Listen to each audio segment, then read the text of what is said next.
Imagine a city so well hidden in the mountains that for centuries, no one knew it existed.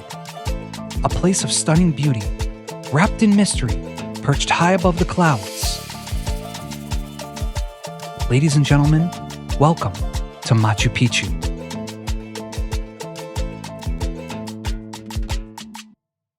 The famed lost city of the Incas, though technically it never was truly lost, just well hidden from the Spanish invaders, and overgrown by the jungle. If it was hidden, how was it found? I bet someone tripped over it. Oops, I found a city. Classic human move. Not quite, Ernest. It took an explorer, a little luck, and a lot of local knowledge. But let's start at the beginning. The rise of Machu Picchu. Machu Picchu was built in the 15th century during the reign of Pachacuti, one of the greatest Inca emperors. It was a masterpiece of engineering, perched nearly 8,000 feet above sea level in the Andes Mountains. The Incas were brilliant architects. They constructed the city using a technique called ashlar masonry, stones cut so precisely that not even a blade of grass could fit between them. No mortar, just sheer precision.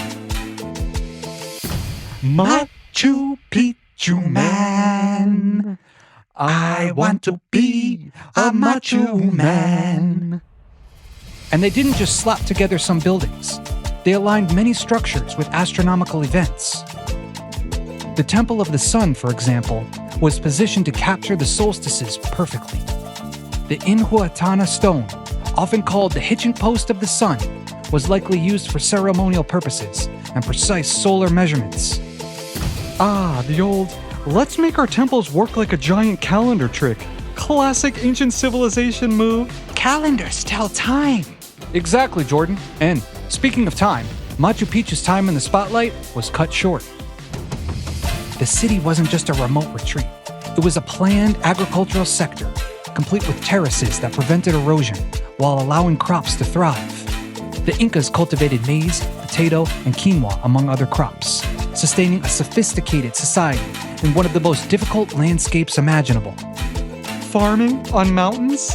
That's like eating soup on a roller coaster. That's an interesting analogy, but the Incas were masters of their environment, making the impossible seem easy. The mysterious abandonment. By the time the Spanish arrived in the 16th century, Machu Picchu was abandoned. But why? No one knows for sure. There are theories, of course. Some scholars believe a smallpox epidemic wiped out most of the population before the Spanish even arrived. Others think it was abandoned due to civil war between the Incas. Another theory suggests that after the fall of the Inca Empire, the people left Machu Picchu to avoid Spanish detection, preserving it as a hidden sanctuary. Or maybe they got tired of climbing all those stairs.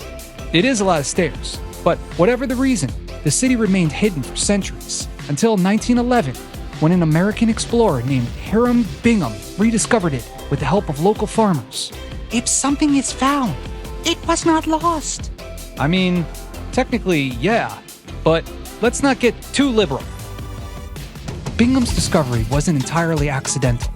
He was actually searching for Vilcabamba, the last refuge of the Incas, when local farmers led him to the ruins of Machu Picchu. He didn't realize at the time how significant the discovery was, but as excavations began, the sheer scale of the city became clear. Thousands of artifacts, ceramics, tools, jewelry were unearthed, painting a picture of a thriving society that suddenly vanished. Real-world anecdotes. Even today, Machu Picchu holds secrets. Archaeologists are still discovering hidden temples, buried pathways, and unexplored tombs. And don't forget the controversy. Many of the artifacts Bingham took are still in dispute, with Peru demanding their return from Yale University. Ah yes, the "you took our stuff, give it back" saga. Always a classic. Despite the mystery, one thing is certain. Machu Picchu remains one of the greatest wonders of the world, drawing millions of visitors each year. Visitors mean people. People eat. That is a lot of food. Yeah, that's true, Jordan. And a lot of effort to preserve this incredible site for future generations. Peru has implemented strict limits and conservation efforts to prevent damage to the ruins. There's even a debate about whether tourism should be restricted further to protect the site. Wait, so too many people walking on it might make it disappear? Pretty much. Foot traffic, pollution, and even climate change threaten Machu Picchu's survival. That's why preservation is a huge focus. Machu Picchu isn't just a relic of the past. It's a symbol of how civilizations can thrive in harmony with nature. Unlike modern cities, which often destroy landscapes, the Incas adapted to their environment. They used terrace farming to prevent erosion and designed drainage systems to handle heavy rainfall. Today, as climate change and deforestation threaten historical sites worldwide, Machu Picchu reminds us that sustainable living isn't new, just something we forgot. So you're saying maybe we should take some notes from the Incas? Precisely. History doesn't just teach us about the past, it can guide our future. If something repeats, it is a pattern. Exactly. And before we disappear into history, thanks for joining us. Until next time. And I'll bring more sarcasm. And I'll bring myself. And that's all we'll need. We'll see you next time. Machu Picchu man. I want to be a Machu man.